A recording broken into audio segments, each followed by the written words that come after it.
Bonjour et bienvenue à notre réunion de midi en ligne et en direct sur EBS. Nous sommes aujourd'hui le mardi 16 novembre. Let me start by giving you an overview of the agenda of tomorrow's college meeting. The college will adopt a package of measures linked to the protection of nature, delivering on our Green Deal. It includes several proposals and communications on soil protection, deforestation, and waste shipments. Executive Vice President Franz Timmermans and Virginijus Sinkevicius will present the package to you tomorrow during a press conference immediately after the college meeting. We will also organize an off-the-record technical briefing for you on this tomorrow afternoon after the press conference. The college will also discuss a communication focused on the review of competition policy, ensuring it is fit for new challenges. Executive Vice President Margrethe Vestager will give a press conference on this at 1 p.m. on Thursday. And now over to Balázs, who has good news on the budget front. Balázs.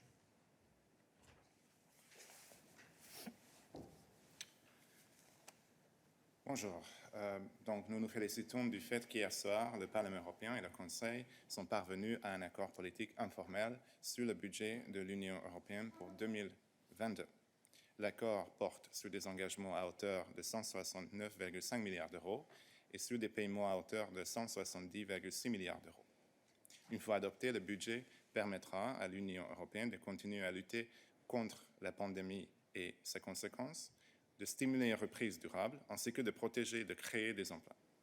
Pour vous donner quelques exemples, 12,2 milliards d'euros seront dédiés à Horizon Europe pour soutenir la recherche de l'Union européenne dans des domaines comme la santé, l'industrie numérique, l'espace, le climat, l'énergie et la mobilité.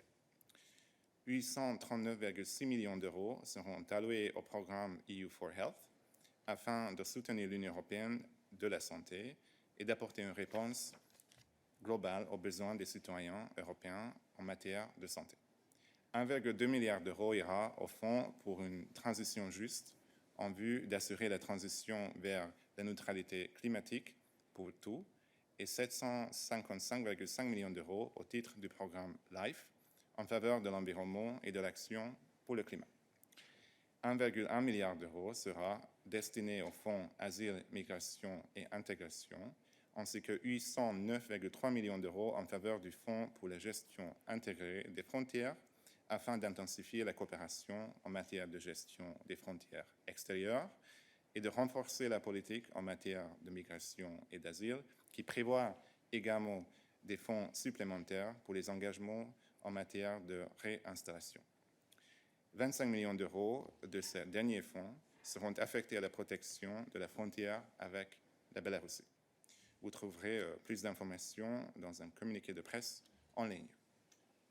Merci Balázs. Maintenant, je passe la parole à Tim, qui est en ligne pour une annonce sur de nouveaux investissements verts. Good afternoon. The European Commission has decided today to invest over 1.1 billion euros into 7 large-scale projects under the Innovation Fund. These grants aim to bring breakthrough technologies to the market in energy-intensive industries, hydrogen, carbon capture, use and storage, and renewable energy. The selected projects are located in Belgium, Italy, Finland, France, the Netherlands, Norway, Spain, and Sweden. They were chosen for their ability to reduce greenhouse gas emissions compared to conventional technologies, their innovative nature, and their capacity for quick deployment. The selected projects will help to decarbonize industrial processes in the fields of chemicals, steel, cement, refineries, and power and heat. More information about the projects and the procedures is in our daily news and in a press release. Thank you. Thank you very much, Tim. Enfin, permettez-moi de vous rappeler que le haut représentant Josep Borrell préside aujourd'hui un Conseil Affaires étrangères défense de l'autre côté de la rue, suite à la présentation de la boussole stratégique hier soir avec les ministres de la Défense et des Affaires étrangères. Le commissaire Thierry Breton participe au Conseil pour le compte de la Commission. Les ministres ont participé ce matin à la réunion du comité directeur de l'Agence européenne de défense. Ils discutent également des questions d'actualité, notamment des développements liés à la Biélorussie et des missions de formation militaire de l'Union européenne. Au cours du déjeuner, ils auront un échange de vues informel avec le secrétaire général de l'OTAN, Jens Stoltenberg. Une conférence de presse avec le haut représentant est prévue vers 15 h et donc je vous remercie d'avance de réserver vos questions liées à la défense à cette conférence de presse. Voici qui clôture nos annonces et nous pouvons donc passer à vos questions. Une fois n'est pas coutume, Mose. Okay, thank you, Eric. I would like to ask a question about yesterday's Foreign Affairs Council. I think the High Representative talked also about the situation in Bosnia-Herzegovina and stressed the importance of keeping it a united single country. But as we know, there is a constitutional crisis in Bosnia-Herzegovina, and we have heard that some member states even raised the issue of possible sanctions against Srpska Republika and its leader. I wonder if the Action Service is going, let's say, to explore this possibility to next Foreign Affairs Council. Thank you. Thank you, Mose, for the question. I think the main results of the FAC and main agreements made by the foreign ministers were announced yesterday by High Representative Borrell. On Bosnia and Herzegovina, I can only recall that the situation in the country is serious. We take this crisis very serious. That's why we are increasing our engagement, also together with partners. So it's not only the EU, the individual member states of the European Union, but we also do it together with our friends from United States. And when it comes to the question of sanctions, there is nothing new to report. I can only recall that we have a sanctions framework in place already since 2011. And in the light of the recent developments in the country and the secessionist rhetoric and divisive rhetoric and unacceptable rhetoric and some actions that are undermining the unity of the state institutions, the ministers discussed the situation and all options are currently on the table.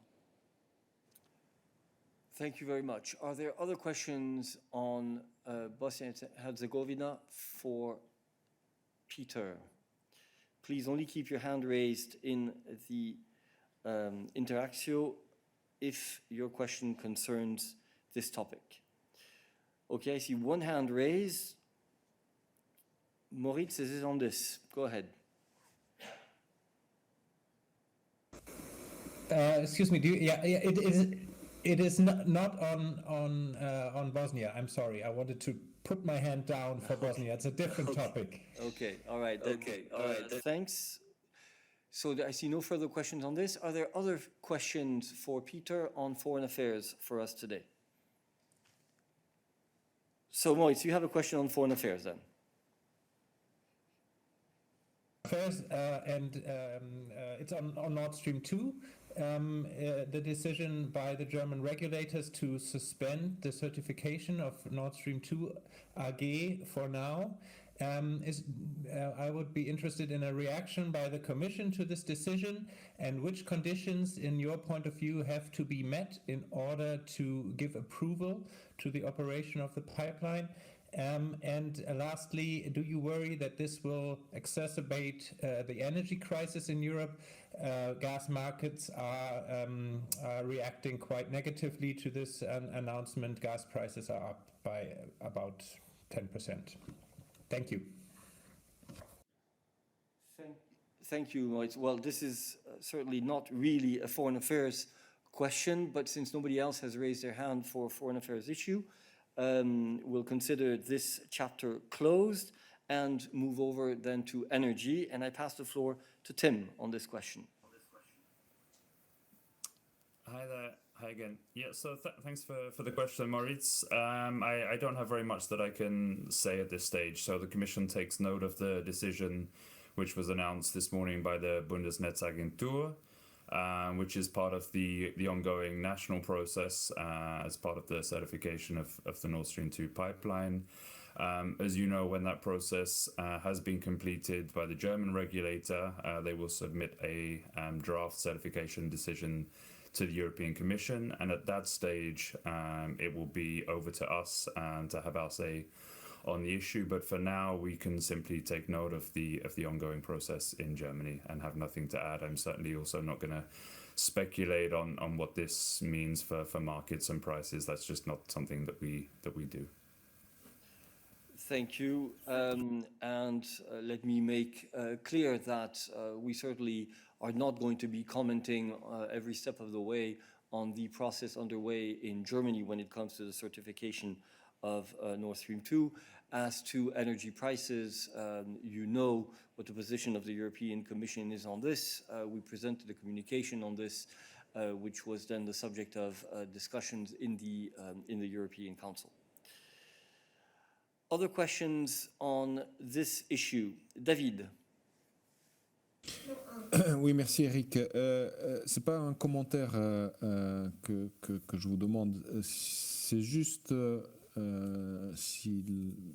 will try in English. Sorry. If the fact that the company should be based in Germany is a requirement of the EU law, or the origin of this decision has to do with the national law of Germany. I don't know if it's clear and if you can answer. I don't know the answer myself. I don't know. Tim, can you answer that question? I mean, all I can say at this stage is that this is a step in the procedure in Germany, and there's nothing more we can comment for the moment. Yeah, but I think in terms of determining whether it is a German or an EU requirement, we can come back to you. On that, David. Okay. Yeah, I won't make a further comment, but we'll investigate and come back to you on that. Any other questions on this issue? Yes, Jessica. Hi, Jess Parker from BBC News. I just wanted to check, can you tell us exactly when the Commission was told? I think they might have got some advance notice of this decision.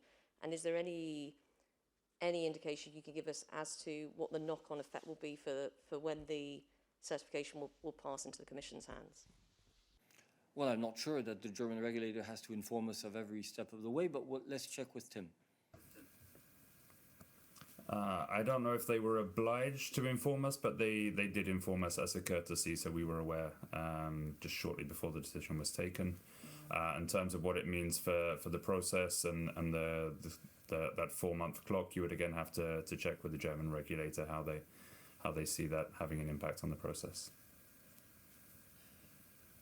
Thank you. Other questions on this? Other questions on energy in general? No. So are there other questions for us today? I have STT Heta, if I'm not mistaken. Yes, you're right. It's me. Hi, from the Finnish news agency STT Heta Hassinen. I have a question for Tim as well, I guess. It's about the Innovation Fund news that was just announced. I was hoping to hear a bit more about the projects that are being funded by that, and especially the Finnish one. Thank you. Tim.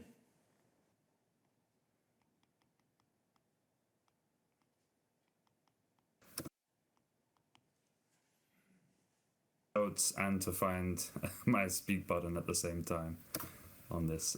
So the Finnish project is linked to a refinery in Porvoo, and it will demonstrate 2 ways of producing clean hydrogen through renewable energy and by capturing CO2 and then permanently storing that CO2 in the North Sea. I'm happy to provide some more information bilaterally if you need more details. Thank you. Are there other questions for Tim on the projects funded by the Innovation Fund that we have just announced? That is not the case, so we move to other subjects. Oliver.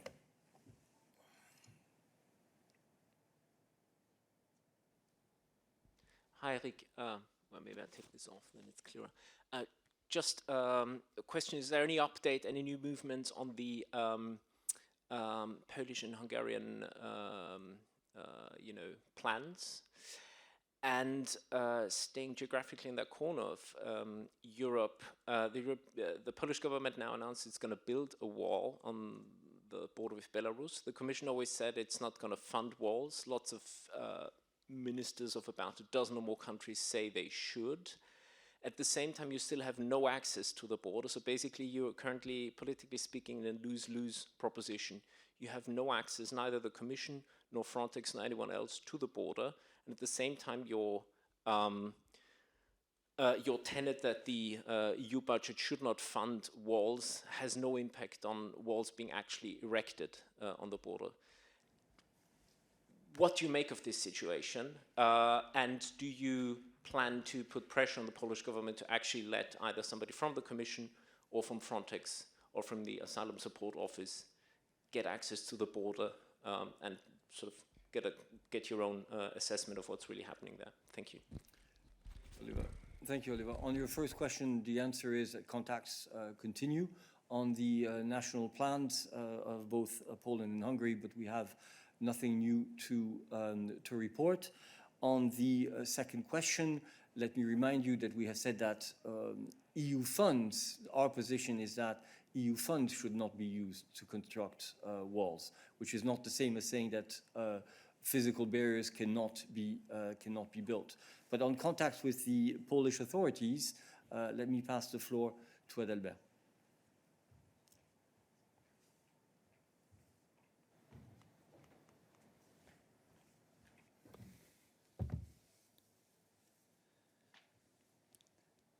Thank you very much, Oliver. And maybe let me start by saying that I am not completely sure if we can really conflate the two questions. From our perspective, the question of walls and permanent infrastructure at the border is not quite the same as the more immediate issue of how to manage this particular situation and access to the border. When it comes to the latter, we continue to insist with the Polish authorities that both the access, both support by EU agencies on the ground would be something that would be very useful. And there is no news about a possible trip of European Commission officials to the border. And also there we continue to emphasize to the Polish authorities that we would find such a visit very valuable. Thank you. Are there, Oliver, follow-up?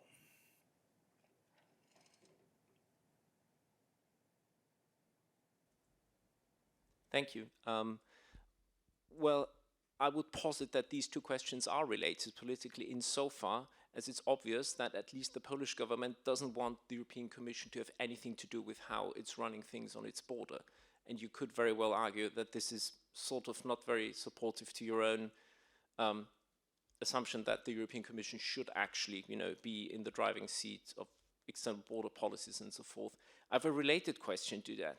Do you think it would be a good idea for the independent press to get access to the Polish border, to the Polish and Belarusian border? And if so, what do you intend to do in order to make that happen? Thank you. Thank you, Oliver. We have repeatedly emphasized, and particularly Commissioner Johansson has done it on numerous occasions, the importance of transparency in the management of this situation. Of course, the media, as well as international organizations, civil society, have an important role to play. So their presence, of course, on the ground would be also something that's very welcome. Other questions for Adalbert on the situation at the border with Belarus? Alberto from Interaxio, if it's on this. Yeah, no, it's about the European Court of Justice and the letter, if there is any response to the MMP letter asking to stop Poland receiving COVID recovery funds. Do you have something to say about this officially?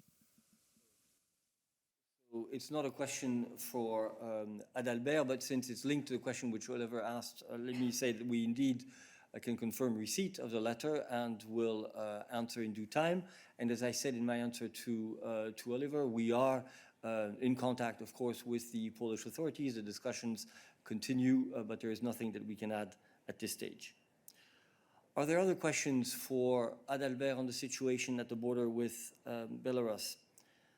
Angela. Yes, good morning. Thanks, Eric. Yes, it's on the same topic. I wanted to know what's the procedure to control, to check that European funds don't go to the construction of walls? For example, there are these other 25 million euros going to the managing of frontiers. How are you going to control that they will not be used for walls? And the other question is, what do you intend for permanent infrastructures? I remember that you were talking about this maybe last week as well, but I wanted to be sure. It is not walls, it is not barbed wires, could be drones. What could it be? And do you see the risk also, going back to the checks and the controls of the money, that the result of any form of control runs the risk to come late after the erection of walls? Thanks. Thank you. Well, as you know, the EU manages a very sophisticated budget and therefore has many procedures in place that enable it to control the use of the funds, both during the lifespan of a program or after the lifetime of a program, with procedures if needed to either not pay parts of the amounts that are foreseen or to recover the money. I don't think we're going to go into a technical briefing here as to how exactly those procedures work. They depend on the nature of the program, the management mode, etc., etc. But generally speaking, the EU, of course, controls the use of EU funds, and afterwards, the Court of Auditors, of course, is also there to control these funds. I will pass the floor to Adalbert on your second question. Thank you very much. And I may perhaps add that since this question came up in the midday briefing, I believe last week, we also, at the request of one of your colleagues, we've done a bit more research about the specific procedures applicable to the Internal Security Fund as well as to its successor, the Border Visa and Border Management and Visa Instrument. And we are ready to provide you with further details still about how exactly these controls work for these two funds. When it comes to the types of projects that are financed at the EU border, types of infrastructure, we in fact published last week a fact sheet which provides a lot of useful information there, but maybe as a highlight, I can emphasize that the funding that is allocated to this issue is very substantial. For the current multi-annual financial framework, we are looking at 6.4 billion euro that will be allocated for border management and visa policy, and that is in addition to funding for Frontex, which is of the same order of magnitude. So we are really looking at very significant funding available to member states. And the types of infrastructure and action that we finance include the construction and expansion of border crossing points, expansion of technical border protection systems, and indeed, you mentioned, for example, drones, but there are also other types of devices, including aircraft, vehicles, transportation, video surveillance systems, IT platforms, radio communication systems, and others. And I will be very happy to send you a link to our fact sheet, which also has a link to a brochure, which then gives very specific examples of projects that have been financed. All right, I see no further questions for Adalbert on this issue, either in the press room or on the Interaxio platform. So thank you, Adalbert. Are there other issues for us today? Jessica, go ahead. Sorry, I'm going to be a bit predictable. I just wanted to ask about fishing. I just wanted to ask, are technical talks still actually happening between the UK, France and the Commission? It's been a bit quiet on that front for a few days. So just an update on whether talks are happening and whether you guys can give us any indication as to where the numbers are at on licenses? Thank you. Vivian is coming up, but I think it's more to get the exercise than anything else, because the answer is yes, talks continue between the Commission and the United Kingdom, and no, we don't have much that we can say, but sorry. Anything you want to add, Vivian? Just thank you for this opportunity for the exercise. Voilà, sorry for that, Jessica. Go quickly before the Any other questions for Vivian on questions related to her portfolio? No? Okay. Thank you very much, Vivian. I could have spared you that. No update. Sorry about that, but we're not going to provide, as I said, as we've said a couple of times, detailed information each step of the way. But yes, we can confirm that the discussions are ongoing between the Commission and the United Kingdom. Okay, I think Anna van Lensky has been asking for the floor for a while in the chat. Go ahead. If you're still with us, Anna. Can you hear me now? We can indeed. Go ahead. Okay, thank you for giving me a floor. I have a question on situation in Austria, actually how the European Commission defends the Article 2, and I remind everyone that Article 2 clearly states that European Union guarantees freedom, democracy, equality, and respect of human rights, including rights of person belonging to minority. Because now in Austria, 65% of citizens are vaccinated, so there is minority which is unvaccinated, and how you defend their rights in line of the Article 2 of the treaty. Anna, come on. I mean, for God's sake. You know that the prerogatives when it comes to health and the protection of health are a national prerogative. And obviously, if Austrian citizens have complaints to make against the measures that are taken by the Austrian government, they can go to the Austrian courts to contest these measures. This is definitely not a question for the European Union. Oliver, let's not get into an Austrian debate here.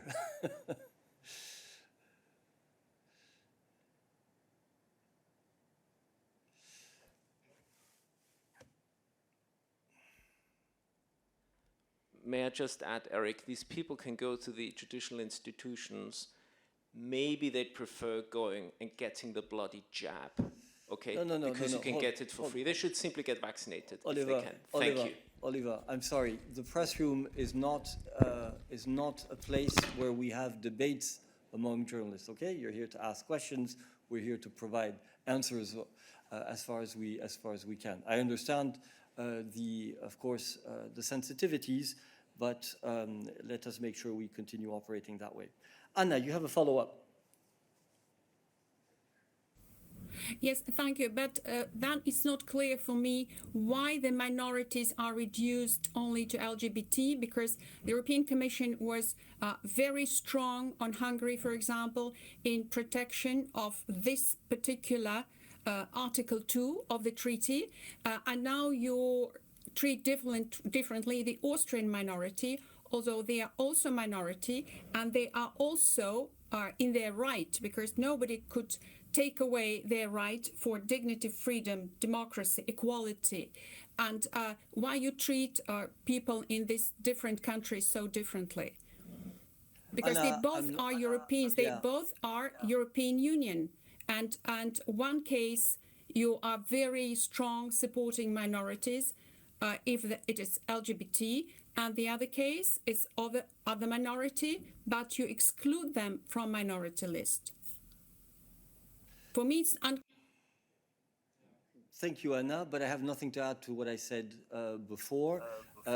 You have a very clear legal framework when it comes to the prerogatives and responsibilities related to health, and health measures are in the responsibility of member states, and of course they need to respect the fundamental rights as set out for all EU citizens. But of course, Austrian citizens have the possibility of, as I said, challenging those decisions in court if they so wish. Any other questions on COVID? David. Merci Eric. En fait, deux questions, si je peux. Je sais que c'est deux porte-parole différents, mais bon. La première, est-ce que les restrictions annoncées par la France sur les tests PCR 24 heures pour les personnes non vaccinées qui arrivent de Belgique, Pays-Bas, etc., sont en ligne avec le règlement sur le pass Covid et la recommandation. Et deuxième question, est-ce que la Commission envisage de changer ses politiques internes, télétravail, salle de presse, etc., en vue de recommandations qui ont été déjà faites et qui vont être faites demain par le gouvernement belge? Merci. Merci. Sur la première question, je passe la parole à Christiane.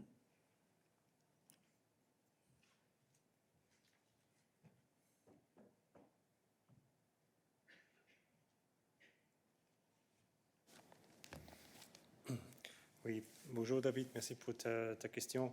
Mais je crains que je ne peux pas faire de commentaires sur la légalité de toute mesure dans ce contexte de notre État membre. Il y a bien entendu un cadre en place avec notre règlement de Covid Certificate et leurs recommandations, où nous sommes en train de préparer une révision pour la dernière. Mais je ne peux pas en ce moment donner un commentaire concret concernant la légalité de ces mesures. C'est à tous les États membres de suivre l'approche commune, coordonnée que nous avons mis d'accord entre les États membres. Et bien évidemment, nous suivons généralement les développements dans ce contexte dans les États membres. Merci. Mais David, si je comprends bien, ta question, c'était spécifiquement, est-ce que le fait de réduire à 24 heures la durée de validité du test, est-ce que cela est compatible avec le règlement sur le certificat? Ce que je peux ajouter pour être plus précis est que dans la recommandation, il y a une validité de 48 heures pour le test PCR et 72 heures pour le test rapide antigène. Ça, c'est généralement ce que nous avons nous mis d'accord dans la recommandation. Merci. Pascal, une question aussi sur la situation Covid. On reviendra, David, sur ta question. Oui. Alors attendez, oui, tout à fait. Il faut couper quand je parle, si on peut. Merci. On reviendra, David, sur ta question liée aux autorités belges et aux mesures qu'elles annoncent et l'impact sur la Commission après avec Balázs. Ok, Pascal, je te passe la parole. Bonjour, c'est aussi une question qui tourne autour de la 3e dose et de la liberté de circulation, et là qui concerne plus directement la France, puisque la France lie maintenant la 3e dose pour certaines catégories d'âge, les plus de 65 ans, et dans quelques semaines, ça sera à partir de 50 ans. Ces personnes qui n'auront pas reçu de 3e dose vont perdre donc le bénéfice du pass sanitaire européen. Et je me demandais, quid de citoyens belges ou de citoyens allemands ou d'autres citoyens européens situés dans cette catégorie d'âge, les plus de 65 ans, qui voudraient venir en France? Est-ce qu'ils perdraient également le bénéfice du pass sanitaire. Bref, quelle harmonisation est prévue là? Non mais Pascal, il faut toujours bien distinguer deux choses. La circulation entre États membres et qui là est régie par le règlement et la recommandation sur cette question, et donc notamment le règlement sur le pass digital et la recommandation sur les mouvements à l'intérieur de l'Union européenne, et la situation à l'intérieur d'un pays. C'est-à-dire ce que tu peux faire en France si tu es présent en France et que tu as été vacciné 2 ou 3 fois en fonction des décisions françaises. Ce sont deux sujets qui sont certes, évidemment, je comprends, dans la vie quotidienne des gens liés, mais qui, d'un point de vue réglementaire, comme on a eu l'occasion de le dire ici un certain nombre de fois, sont complètement distinctes. Il y a une révision qui est à l'heure actuelle à l'étude de la recommandation de l'Union européenne, mais celle-ci n'est pas liée aux mesures que la France ou n'importe quel autre État membre peut décider de prendre quant à l'accès aux lieux publics, au transport public, etc., de personnes qui ont ou n'ont pas une 3e dose de vaccin. Voilà. J'espère que cela clarifie les choses. Y a-t-il d'autres questions sur ce sujet pour nous? Non. Donc, je clôt ce chapitre et je vous passe la parole. Alf Oscar, Energy and Climate. Could I turn back to the Innovation Fund just for a second? Do you have the list of the projects? Because the Norwegian projects said that Norway got some money, but not which project it is. I believe, as Tim has said, that you will find the information in the press release that has been issued today. If not, I would ask you to contact Tim, and he will give you all the necessary information. Any other questions for us today? Hans. Yes, thank you, Eric. This is Hans van der Burchard with Politico. I've got a question on EU-UK relations. I'd just like you to give us an update whether the Commission is still planning, as Vice President Šefčovič announced last week to diplomats in the Coreper, to give some sort of briefing today or this week on potential sanctions options should Article 16 be triggered, or has this definitely been pushed back? Thank you. Thank you. We'll take this question, and David will then come back to your other point, which I have forgotten, related to measures in the Commission. Ariana, in the absence of Dan. Hi, Hans. On Article 16, I mean, our position is the same as last week. Nothing further to add. Of course, I'm happy to repeat that we are fully concentrated on finding practical solutions that can provide stability and predictability in Northern Ireland on the basis of very far-reaching proposals we have included in the package we published on the 13th of October. These solutions correspond to the concerns that were raised by stakeholders on the ground in Northern Ireland, and Vice President Šefčovič continues to meet on a regular basis these stakeholders. We always very much pay attention to their opinion and feedback, and therefore we are fully convinced that this package can deliver a real difference for the people in Northern Ireland, while fostering opportunities that actually stem from the dual access to UK and EU markets. This is also what Vice President Šefčovič has said in the statement he has given on the 12th of November, last Friday, and that, of course, you can find on EBS in case you want to watch it again, or the statement is also published in the press corner. As you know, the technical talks are continuing this week. There is another meeting scheduled on Friday between Vice President Šefčovič and Lord Frost, and therefore, at this stage, I would not speculate any further on Article 16. Thank you. I see, Hans, you have a follow-up. Yes, may I then just ask on the issue of medicines, because the Vice President raised this on Friday in his press conference after the meeting with Lord Frost, said that he was hoping for, if I remember correctly, very concrete progress potentially this week. So is this still the expectation that there could be something announced if things go positively this week on medicines? Thank you.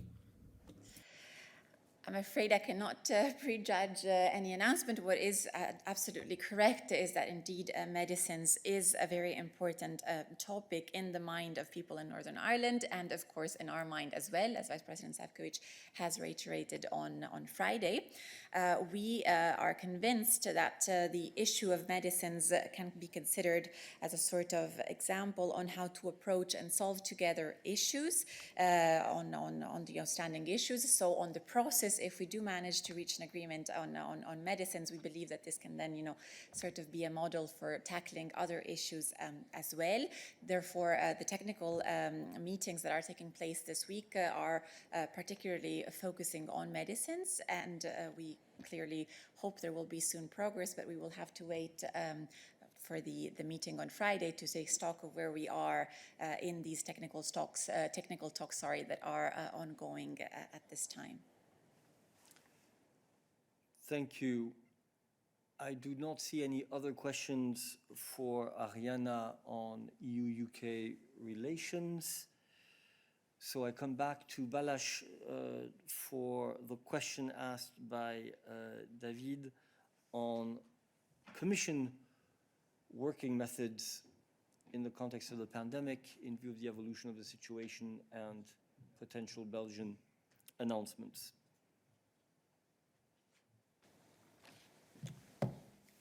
Je pense que la question était est-ce qu'on va suivre l'évolution des mesures belges concernant la situation sanitaire. Donc évidemment la réponse est oui, on va le faire, et c'est ce qu'on fait depuis le début de la pandémie. On a toujours aligné nos mesures avec les mesures belges, et plus précisément avec celles de la région de Bruxelles. Donc juste pour vous rappeler, pour l'instant on est dans la troisième phase de notre stratégie de retour au bureau. Ça veut dire que à la fois on peut utiliser une présence de 50% pour notre personnel par direction générale, et on demande à notre personnel de se présenter une fois par semaine au bureau, avec quelques exceptions bien sûr. Donc s'il y a des évolutions demain, on va bien évidemment examiner l'impact que ça pourrait avoir sur la politique interne de la Commission, et on va faire les ajustements nécessaires si nécessaire. Merci. Y a-t-il d'autres questions pour Balázs sur ce sujet? Non. Y a-t-il d'autres questions pour nous aujourd'hui? Ça n'est pas le cas. Merci beaucoup de votre présence, et je vous dis à demain pour le compte-rendu du collège.